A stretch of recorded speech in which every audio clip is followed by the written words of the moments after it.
नमस्कार दोस्तों, स्वागत है आप सभी का। और आज मैं आपके लिए बायोलॉजी की थ्योरी की क्लास लेकर आया हूँ, जिसका पहले चैप्टर का नाम है जीव जगत। जीव जगत द लिविंग वर्ल्ड। ठीक है, तो आज हम बायोलॉजी की थ्योरी की क्लास पढ़ेंगे। वीडियो अगर आपको पसंद आता है तो आपको लाइक करना है, कमेंट करना है और पूरा वीडियो देख के बताना है कि आपको आज की क्लास कैसी लगी। और जो पीएनएसटी या किसी की भी तैयारी कर रहा है उनके लिए ये, आप पीएनएसटी की तैयारी करो, एएनएम की करो, सीजी की करो, किसी भी कंपटीशन एग्ज़ाम की तैयारी कर रहे हो उसके लिए ये चैप्टर बहुत ही इंपॉर्टेंट है। तो आपको ये क्लास कैसी लगी कमेंट करके ज़रूर बताएं। और अगर हमसे जुड़ना चाहते हैं तो आप इस नंबर पर बिल्कुल फ्री क्लास से जुड़ सकते हैं, 9753749991। और आप सभी को नव वर्ष या हैप्पी न्यू ईयर, नव वर्ष की ढेर सारी शुभकामनाएं। मैं भगवान से यही प्रार्थना करूँगा कि इस 2023 में आप सभी का जॉब लगे। तो आप सभी को अपना टारगेट बनाना है और 2023 में सिलेक्शन लेना है। ठीक है, चलिए। जीव जगत किसे कहते हैं? हम अपने चारों तरफ विद्यमान वस्तुओं को जीव, निर्जीव और मृत श्रेणी में रख सकते हैं। सभी प्रकार के जंतु, पौधे जीवों की श्रेणी में आते हैं। इन्हें जीवों के लक्षण जैसे प्रजनन, श्वसन करना, उसका उत्सर्जन, पोषण, वृद्धि इत्यादि पाए जाते हैं। चलिए, जीव विज्ञान की परिभाषा हम जो खास खास है मेन पॉइंट देखते हैं। जीव विज्ञान विज्ञान की एक प्रमुख शाखा है और विज्ञान किसी भी क्रिया, कारक, तत्व अथवा वस्तुओं को व्यवस्थित और क्रमबद्ध अध्ययन है। विज्ञान शब्द की उत्पत्ति किससे हुई थी? सबसे पहला क्वेश्चन, विज्ञान शब्द की उत्पत्ति लैटिन भाषा के साइटिया से हुई है। एक क्वेश्चन यहाँ से बनेगा कि विज्ञान शब्द की उत्पत्ति किससे हुई है, तो लिख लेना कॉपी में एक एक चीज। विज्ञान शब्द की उत्पत्ति लैटिन भाषा के शब्द साइटिया से हुई है, जिसका शाब्दिक अर्थ होता है जानना, टू नो। ठीक है। जे.बी. कोनार्ड ने विज्ञान को निम्न प्रकार से परिभाषित किया है। जे.बी. कोनार्ड ने विज्ञान को निम्न प्रकार से परिभाषित किया। सामाजिक विज्ञान, सामाजिक विज्ञान में इसके अंतर्गत मानव के पारस्परिक संबंधों का अध्ययन किया जाता है। राजनीतिक विज्ञान और समाज विज्ञान इसकी प्रमुख शाखा है। प्राकृतिक विज्ञान, इसके अंतर्गत प्राकृतिक पदार्थ वस्तुओं का भी अध्ययन किया जाता है। भौतिक विज्ञान, इसमें प्रकृति के अजीव पदार्थों के बारे में अध्ययन किया जाता है। भौतिकी, इसमें प्रकृति में उपस्थित पदार्थों में होने वाले परिवर्तन जैसे ताप, प्रकाश, गति, विद्युत, ध्वनि आदि भौतिक क्रियाओं का अध्ययन है। रसायन, भूगर्भ विज्ञान। चलिए, एक क्वेश्चन तो यहाँ से बनेगा आपका।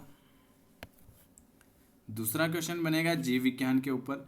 जीव विज्ञान, इसके अंतर्गत जीवों का अध्ययन किया जाता है। जीव विज्ञान को विज्ञान की एक अलग शाखा के रूप में प्रतिस्थापित करने का श्रेय किसने किया था? अरस्तु को जाता है। ठीक है, इसलिए अरस्तु को जीव विज्ञान का जनक, जीव विज्ञान का जनक किसे कहते हैं? पहला क्वेश्चन, जीव विज्ञान का जनक किसे कहते हैं? तो जीव विज्ञान का जनक अरस्तु को कहते हैं। ये क्वेश्चन आपको याद रखना है। जीव विज्ञान, इसके अंतर्गत जीवों का अध्ययन किया जाता है। जीव विज्ञान को विज्ञान की एक अलग शाखा के रूप में प्रतिस्थापित करने का श्रेय महान दार्शनिक अरस्तु, इनका जन्म 384 से 422 ईस्वी पूर्व को जाता है। इसी कारण इन्हें जीव विज्ञान का जनक या फादर ऑफ बायोलॉजी कहते हैं। लेकिन दूसरा क्वेश्चन, जीव विज्ञान शब्द का सबसे पहले प्रयोग किसने किया था? एक क्वेश्चन ही आता है। सबसे पहले तो जीव विज्ञान के जनक कौन हैं? फादर ऑफ बायोलॉजी हैं अरस्तु। ठीक है, और जीव विज्ञान शब्द का सबसे पहले प्रयोग, जीव विज्ञान शब्द का सबसे पहले प्रयोग जो है लेमार्क और टेवेरेंस नामक वैज्ञानिक ने 1801 में किया था। ठीक है, दो क्वेश्चन याद रखोगे, फादर ऑफ बायोलॉजी अरस्तु और जीव विज्ञान शब्द का सबसे पहले प्रयोग किसने किया था? तो लेमार्क और टेवेरेंस ने 1801 में किया था। यह क्या है? यह एक ग्रीक शब्द है जो दो शब्दों से मिलकर बना है। बायोलॉजी दो शब्दों, बायोस और लॉजी। बायोस और बराबर लाइफ, जिसका अर्थ है जीवन में, लोगोस जिसका अर्थ है अध्ययन। ठीक है, बायोलॉजी, बायो का अर्थ होता है लाइफ, जीवन, और लोगोस का अर्थ होता है स्टडी, जिसका अर्थ होता है अध्ययन। अर्थात बायोलॉजी का शाब्दिक अर्थ है जीवों का अध्ययन। इस प्रकार जीव विज्ञान को हम निम्न प्रकार से परिभाषित करते हैं। जीव विज्ञान विज्ञान की वह शाखा जिसके अंतर्गत उस पदार्थ का अध्ययन किया जाता है जो जीव तंत्र का भाग है। ठीक है, ये जीव विज्ञान की प्रमुख शाखा। विज्ञान की शाखा होती है जूलॉजी, जंतु विज्ञान, जूलॉजी, जूलो प्लस जंतु प्लस लोकल अध्ययन, और वनस्पति विज्ञान बॉटनी। जंतु विज्ञान में जंतु और वनस्पति विज्ञान में पौधों का अध्ययन करते हैं। ठीक है, अगला वर्गीकी, जीव विज्ञान की वह शाखा जिसमें जीवों को खोजने, पहचानने, नामकरण और अंत में उन्हें उनके गुणों के आधार पर निश्चित वर्गों समूह में देखने का कार्य करता है। आकारिकी, इसमें जीवों के स्वरूप और बाह्य आकार का अध्ययन करते हैं। शारीरिकी में क्या होता है, जीव विज्ञान की वह शाखा जिसमें जंतु और पौधों के शरीर की आंतरिक संरचना का अध्ययन किया जाता है। ठीक है, आपको एक को याद रखना है। वर्गीकी, जीव विज्ञान की वह शाखा जिसमें जीवों को खोजने, उनको पहचानने, उनके नामकरण करने और अंत में उन्हें गुणों के आधार पर निश्चित वर्ग या समूह में रखने का कार्य है वर्गीकी का। आकारिकी माइक्रोलॉजी, इसमें जीवों के स्वरूप और बाह्य आकार का अध्ययन किया जाता है। शारीरिकी, इसमें जीव विज्ञान की वह शाखा है जिसमें जंतु और पौधों के शरीर की आंतरिक संरचना का अध्ययन किया जाता है। औतिकी, इसके अंतर्गत जीवों के विभिन्न प्रकार के उत्तकों का अध्ययन, विभिन्न प्रकार की वैज्ञानिक विधि। उत्तकों का अध्ययन क्या कहलाता है, ये क्वेश्चन पूछा हुआ था। उत्तकों का अध्ययन कहलाता है औतिकी। और बाह्य स्वरूप और बाह्य क्या कहेंगे, आकारिकी। टेक्सोनोमी में किसका, जीवों के खोजने का अध्ययन क्या कहलाता है, टेक्सोनोमी। ठीक है, ये सारे क्वेश्चन पूछे हुए थे। कोशिका, जीव विज्ञान, जीवों की वह शाखा जिसमें कोशिका की संरचना, कार्य और प्रजनन, जीवन चक्र का अध्ययन। ठीक है, कोशिका जीव विज्ञान किसे कहते थे, जीव विज्ञान की वह शाखा जिसमें कोशिकाओं की संरचना का अध्ययन किया जाता है। जीव रसायन, जीव विज्ञान की वह शाखा जिसमें जीवित कोशिकाओं के अंदर उपस्थित रासायनिक पदार्थ जैसे कार्बोहाइड्रेट, न्यूक्लिक अम्ल, प्रोटीन आदि तथा उनका उपापचय क्रियाओं में योगदान का अध्ययन। चलो अगला देख लेते हैं। कायिकी किसे कहते हैं, इसमें जीवों के अंदर होने वाली जैव क्रियाएं जैसे श्वसन, पाचन, उत्सर्जन इत्यादि की क्रियाविधि का अध्ययन किया जाता है। भ्रूण की, इसके अंतर्गत युग्मजन, निषेचन, युग्मज, विकास भ्रूण की रचना का अध्ययन किया जाता है। पारिस्थिति में क्या किया जाता है, यह वह शाखा जिसके अंतर्गत जीवों के आपसी और वातावरण का संबंध है, पारिस्थितिक। आनुवांशिक, जीव विज्ञान की वह शाखा जिसमें अंतर्गत जीवों में पाई जाने वाली समानता। चलिए, रेशम कीट पालन, रेशम, सिल्क या रेशम एक विशेष प्रकार के कीड़े से प्राप्त होता है। जीव विज्ञान की वह शाखा जिसके अंतर्गत सिल्क पैदा करने वाले कीड़े पालने तथा उनमें रेशम निकालने की विधि का अध्ययन करते हैं, रेशम कीट पालन कहलाते हैं। मत्स्य पालन, दुग्ध पालन ये रहने दो, जो खास है वो बता दें। यहाँ से विषाणु विज्ञान, वायरोलॉजी, विषाणु का अध्ययन। वायरोलॉजी में किसका अध्ययन किया जाता है, वायरोलॉजी में विषाणु का अध्ययन क्या कहलाता है, विषाणु का अध्ययन कहलाता है आपका वायरोलॉजी। शैवाल विज्ञान, शैवालों का अध्ययन। कवक विज्ञान, माइकोलॉजी, कवकों का अध्ययन। डेंट्रोलॉजी, झाड़ी वृक्षों का अध्ययन। पुष्प विज्ञान, पुष्पों का अध्ययन।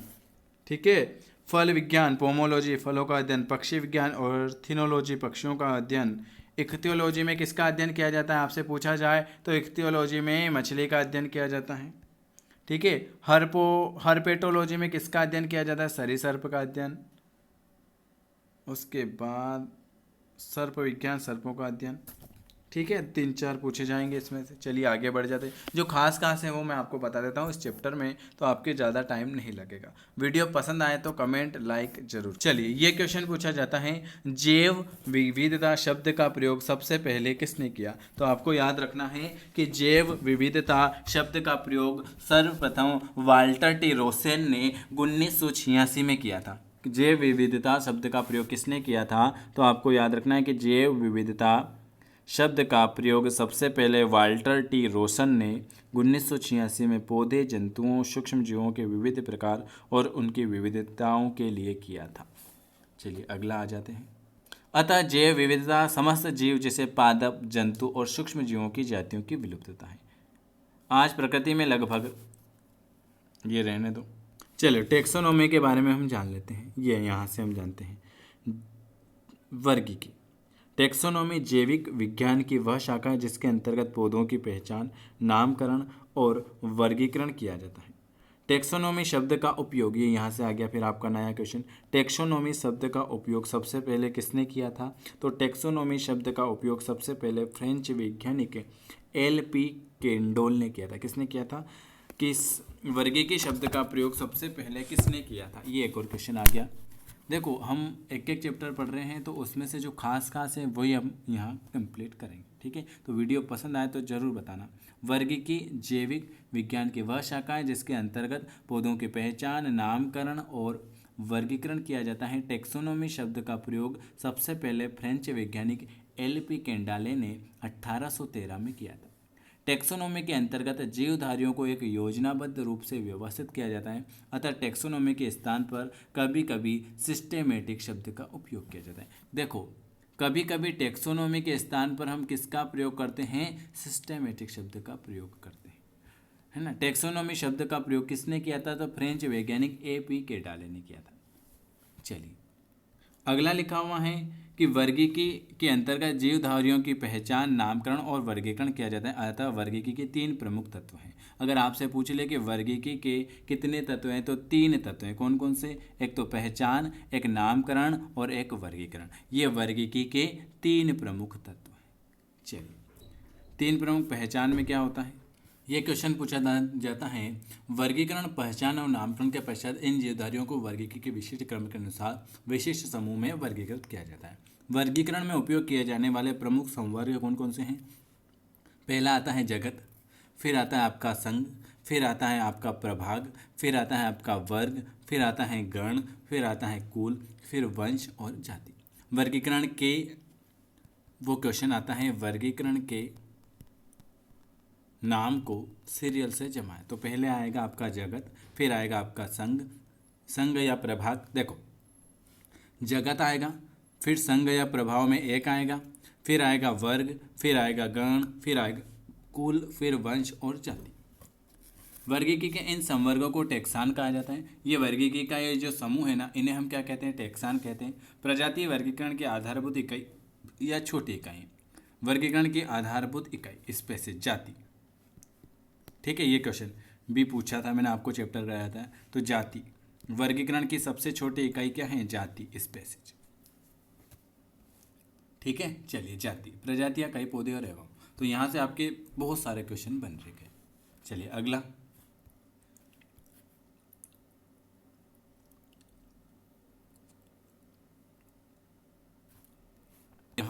कि जंतुओं में बहुत अधिक दैहिक विविधता पाई जाती है। इस प्रकार दैहिक विविधता वाले जीवों को प्रजाति कहते हैं। जैसे कुत्तों की बलडांग, पोमेरियन, एल्सियन प्रजातियां। मनुष्य में भी कई प्रजातियां पाई जाती है, जैसे निग्रो, मंगोल, काकरेसी। मनुष्यों की प्रजातियां कौन कौन सी होती है, एक तो निग्रो, एक मंगोल और एक काकरेसी। अगला आगे देख लेते हैं। चलिए अगला लिखा हुआ है कि आधुनिक परिकल्पना के अनुसार जाति या स्पेसीज जीवों की वह संख्या या समष्टियों का समूह है जिसमें संकरण होता है अथवा संकरण की क्षमता पाई जाती है, किंतु दूसरे समष्टि से इसका संबंध नहीं होता है। मेयर ने जाति की परिभाषा क्या बताया है, मेयर ने ये परिभाषा पूछ ले कि ये किसने दी थी, तो ये मेयर भाई साहब ने दी थी 1945। मेयर 1942 ने जाति की परिभाषा करते हुए बताया कि जाति क्या है, जाति आपस में संकरण या संयोग करने वाले जीवों की जनसंख्या या समष्टि है। क्या है, ये कहा था मेयर भाई साहब ने कि जाति की परिभाषा करते हुए बताया कि जाति क्या है, आपस में संकरण या संयोग करने वाले जीवों की संख्या या समष्टि है। चलिए एक और आ गया जाति की अवधारणा। मेयर ने 1942 के अनुसार आपस में संकरण करने वाले जीवों की समष्टि को जाति कहते हैं। ठीक है, यह परिभाषा पूर्ण तरह से सही नहीं है, क्योंकि दो विभिन्न प्रजातियों में संकरण होने से एक संकर जीव प्राप्त होता है। सिबेलिंग जाति किसे कहते हैं, तो सिबेलिंग जातियां वे जातियां जो आकार की दृष्टि से समान होती हैं लेकिन जनन की दृष्टि से अलग होती हैं। चलिए अगला क्वेश्चन ये लीजिए, ये आ गया। जाति क्या है, जाति वर्गीकी की सबसे एवं आधारभूत इकाई एक प्रजाति के संबंध में जीव स्वतंत्र रूप से अंतर प्रजनन करते हैं। चलिए ये बना हुआ आपका जगत, फिर संघ, फिर वर्ग, फिर गण, फिर कुल, फिर वंश, फिर जाति। ये आपका पूरा मैंने अभी आपको बता दिया था। चलिए यहाँ देख लेते हैं। संघ जंतु वर्ग में प्रभाग, पादा वर्गीकरण में वर्ग, गुण, कल, जाति। ठीक है, ये सब है। पैंथेरा लियो, बाघ सम्मिलित किए जाते इन 3 प्राणियों के वैज्ञानिक नाम। पैंथेरा लियो ये किसका वैज्ञानिक, सिंह का वैज्ञानिक नाम अगर आपसे पूछे कि सिंह का वैज्ञानिक नाम है पैंथेरा लियो। चीता का वैज्ञानिक नाम पूछे तो चीता का वैज्ञानिक नाम है पैंथेरोपाडर्स। और अगर बाघ का पूछे तो बाघ का वैज्ञानिक नाम है पैंथेरोटाइगर्स। वंश, पैंथेरा के सभी जीव एक दूसरे से लगभग मिलते जुलते हैं, परंतु ये वंश फेलिस के अंतर्गत आने वाली बिल्लियों से अलग है। ये मैंने आपको थ्योरी का कुछ पार्ट करवाया है पहला चैप्टर का। अगर वीडियो पसंद आता है तो लाइक करना है, शेयर करना है, सब्सक्राइब करना है। हमसे जुड़ना चाहते हैं तो आप इस नंबर पर मैसेज कर देना है। आप सभी को नए वर्ष की ढेर सारी शुभकामना। मैं भगवान से यही प्रार्थना करूँगा कि इस साल आपके अच्छे नंबर आए और इस बार आपको सिलेक्शन जरूर लेना है, क्योंकि इस बार वैकेंसियाँ बहुत सारी हैं। चलिए, वीडियो देखने के लिए आप सभी का बहुत बहुत धन्यवाद।